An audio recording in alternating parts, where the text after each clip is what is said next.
Well, here's the view from space of Erin. Again, really starting to spread out here, starting to see a little bit more of a defined eye, starting to move in that northerly direction. So we have seen that probably as far west as it's going to go. Now we may get some of those bands coming back towards the coastal areas here periodically. And this is why we kept saying it was going to be the coastal areas that were going to have the greatest impact for us here across eastern Carolina.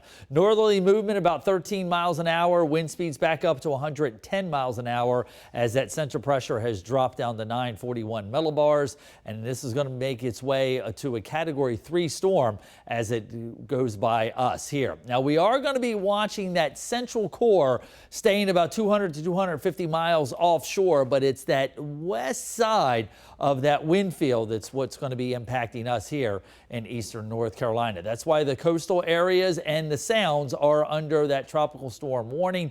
That'll run through tomorrow, and we'll see those wind gusts start to increase as we head on in through the day today. Notice by late this evening, already wind gusts in excess of 30-35 miles an hour, and then especially late tonight, early tomorrow morning. As the storm goes by, we'll see those winds start to switch around for us here, and that will start to bring some of those stronger winds in the morning that will then decrease as we head on in through the afternoon. Once you get west of Highway 17, it's going to be kind of a breezy day, but the real action is going to be along the coast, especially late tomorrow morning. Once that storm system goes by, we'll see those winds go northerly, and that could start to have some sound side flooding in Ocracoke. We're not talking about as bad as we saw in 2019 with Dorian, but we do have that potential as those winds switch around and eventually start to die down as we progress on through the day on Friday. So the next high tide we're keeping our eye on 7 o'clock this evening, and then 7 a.m. about 7:20 tomorrow morning at Atlantic Beach. That's when we can see the high run up there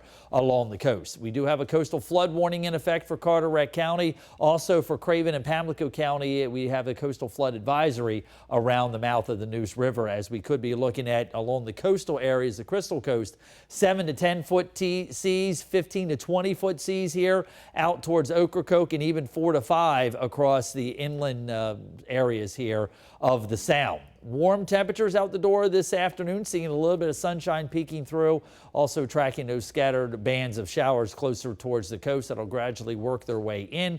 Again, overnight tonight, tomorrow morning, that's when the storm comes the closest to us here. We'll watch some of those offshore bands, make sure nothing develops into a waterspout or tornado. We'll keep you alerted to that. Now, as we progress on through the afternoon hours tomorrow, the storm starts to depart. Drier air comes in on the back side of it, and we start to see some sunshine break out from west to east across the area, and that should set us up for a nice night for Friday night football, the Blitz. Of course, we've got the Down East Bird Dogs, their last couple games at home here of the season this weekend, looking again like good weather for that. And then we do continue to see another little system along the coast on Monday cutting to our south that could give us some scattered showers.